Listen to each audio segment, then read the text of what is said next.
Hello Gemini, this is Inspire 2016 with your weekly tarot reading for the week commencing the 27th of November until the 4th of December 2023. The first card for you is representing: how do you feel about yourself? Your card is the Nine of Swords. Your experience of the world is greatly influenced by our expectations, desires, and fears, and therefore you are largely the creator of your own world, and your attitudes determine how you experience that world. The Nine of Swords can also reflect fear of the future, or what may possibly happen in the future. If you allow yourself to be bound by fear of the future, you are at risk of eventually creating a negative reality for yourself by virtue of your expectations. Your nightmare becomes your self-fulfilling prophecy, which is clearly not a desirable outcome. Generally, this card is an indication that you are worrying excessively about a situation. You are literally being kept up at night because you are so anxious about a particular issue. It is possible you are working yourself up unnecessarily, and, if you were to look at the situation more objectively, you may come to realize that it is not as bad as you are making it out to be.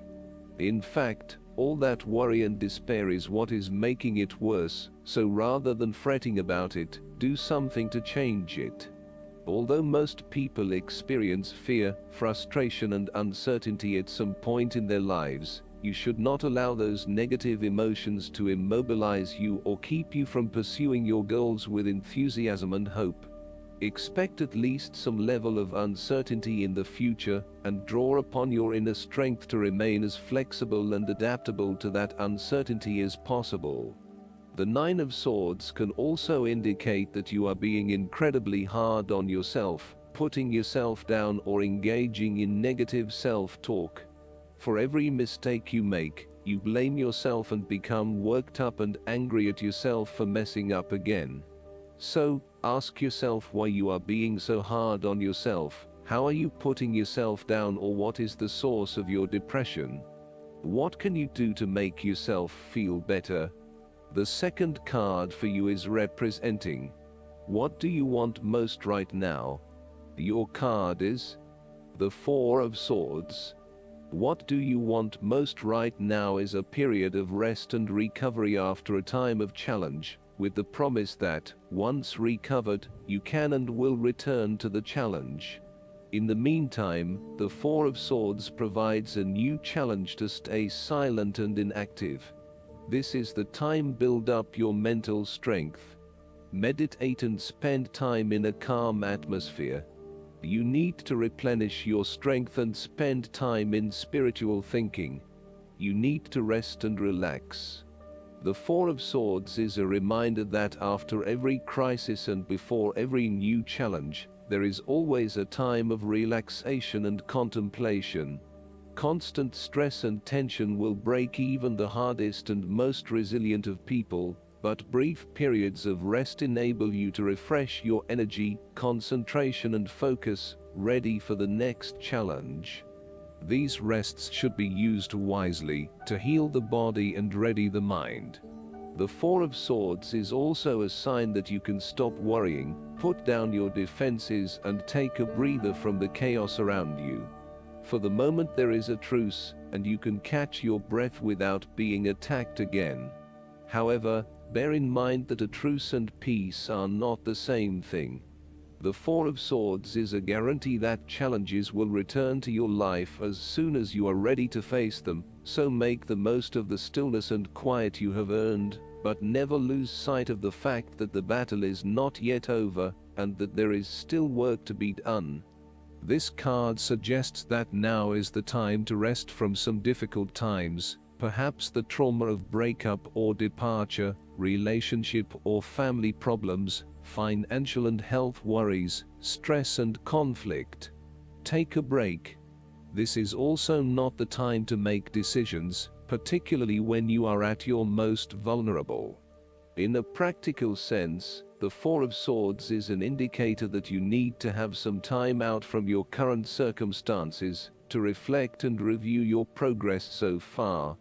This is a good time to re-evaluate and reassess your priorities. It is almost like conducting your own post-implementation review following a major milestone or a major challenge. Create some time and space to reflect on what has worked well, what has not worked well, and what you need to change for the future. Pausing for reflection after each major challenge will position you well for success in the future. The third card for you is representing your fears. Your card is the Two of Wands. You may be afraid to step out into unknown territories, despite the huge growth potential, instead preferring to stay with what is familiar to you. The trouble is your growth is currently being stunted in your present environment, and your world has become too small for you. It is time to bring your attention back to your original goal, and understand the beneficial impact of taking a risk and stepping out into the bigger world around you. You need to start organizing your long-term goals and prioritizing what is important to you and what you really want to achieve. At the moment, it may seem that you want so many things, but you have not thought these through enough to make them a reality. Start at the beginning again and meditate on what is important to you and what motivates and drives you. Look at where your passions are, and then start planning how you will achieve these goals. You have overlooked some important details related to your plan for the future. You may have been moving full steam ahead, but have recently hit a roadblock due to lack of planning. You may also be overconfident about your success, overlooking the things that matter most. Or, you may be losing your passion associated with your goal and are becoming easily bored and demotivated. It is essential that you reignite that passion, or start again with something you feel more inspired about. The fourth card for you is representing what is going for you. Your card is the Ten of Swords. You may feel powerless as something comes to a crashing and sudden end, and you feel as if you are being attacked or backstabbed by someone else. You may even use this challenging time to portray yourself as a martyr, to show that you have put your interests last, but have suffered as a result. There is a difficult experience of endings, loss, pain, or release. However, the saving grace is that you have a new awareness and a positive sense of relief, that the difficulty and pain will soon be over, and will evolve into something new. As with all endings, there will be a new beginning, a rebirth, and a rejuvenation of the spirit. So, while this card may seem negative at first glance, it is a card of hope, and an indication that your troubles will not be permanent. Furthermore, this is the final moment, and no more pain will come to you from that source.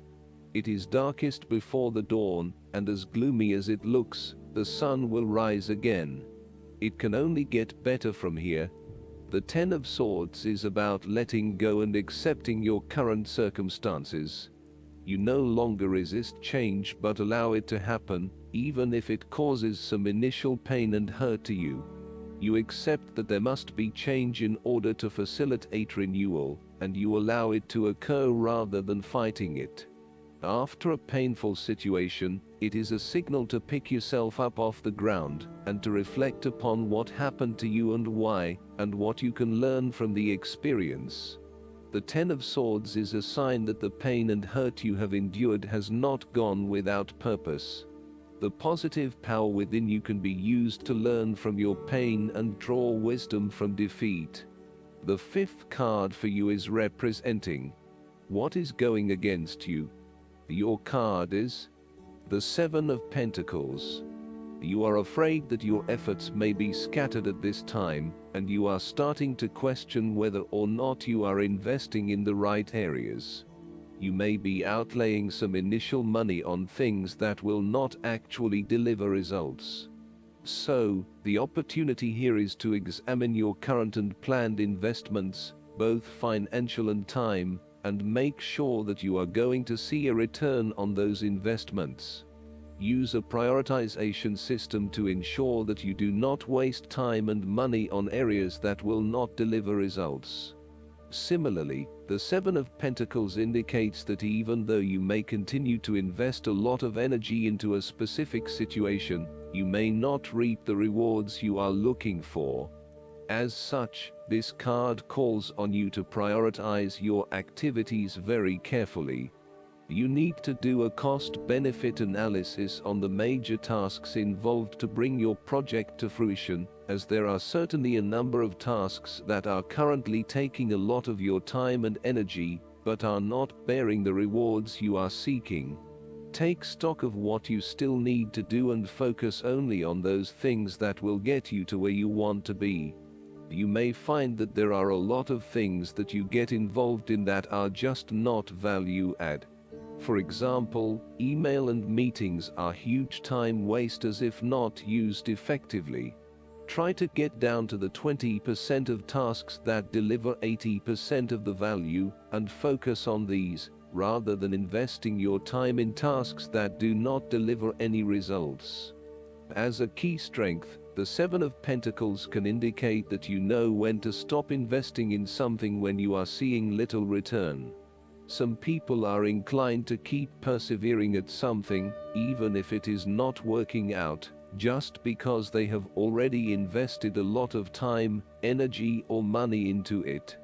However, you are very good at identifying when a situation is no longer delivering you any value, and knowing when to pack it in and try something else.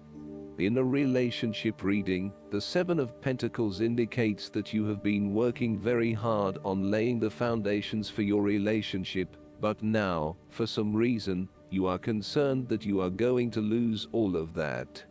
You may also be feeling frustrated that the relationship is not progressing or growing as quickly as you had hoped, particularly given that you have put in so much time and energy.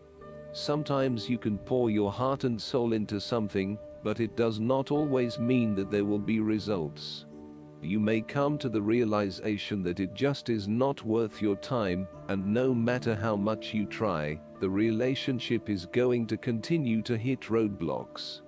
The last card for you is representing the likely outcome that you may have.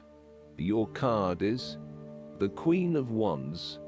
You have to be bold and courageous in your undertakings and actions. Your creative energies are high and you have a good sense of your life direction. You are highly optimistic, confident, and full of ideas that you are ready to implement and share with others. You have an ability to express your passions with great authenticity and courage. The Queen of Wands is a natural extrovert and enjoys being the center of attention. She creates a powerful first impression and is a likable individual who makes friends easily by being sweet, warm, and charming. She wants to be known, to be someone. She has bountiful social and professional networks, and she draws people to her with her charisma and positive energy. She radiates health and vitality, and has an inner vibrancy that fills her with ongoing energy and inspiration. This queen is a natural-born, intelligent leader who actively inspires others. She can be quite the mover and shaker, influencing others through her vision, courage, and determination. She instills confidence within you and gives you the power and self-assurance that you can achieve anything that you set your mind to. The negative side to the Queen of Wands is that she can sometimes be stubborn, particularly if she pursues an ambition or goal for too long, and burns herself out in the process. Even the Queen of Wands is not invincible, even if she thinks she is. At times, she may also be deceptive, overbearing, irritable, righteous, and even tyrannical, particularly if you get on her bad side. She also has a fiery, passionate personality with a quick temper. She may be known to get all worked up, yell and scream, and then give you a hug, all within the space of an hour. Last but not least, the guidance card for you is the Orphaned. We were all meant to have connections with other people within our families, society, and the larger culture. No man is an island, and it's important to recognize when being a part of, rather than separate from, is essential to your well-being. The issue at hand is the need to find where you fit. Be true to your core truths and values. Perhaps you no longer identify with a group or community the way you did before and need to find a new situation. You might be feeling a deep sense of loss or confusion. Address the need for belonging and know that you will find your place with others of like mind and spirit. It's okay to let go of pressure to fit in. Not everyone will understand you. It's time to move on. There is a sense of loss, an identity crisis, recognizing that you don't fit in, the need to belong, uncertainty about your place. I hope that you enjoy everything, and if you like the reading, just please click subscribe and you will get instant notifications every time we publish a new video right to your YouTube. Thanks.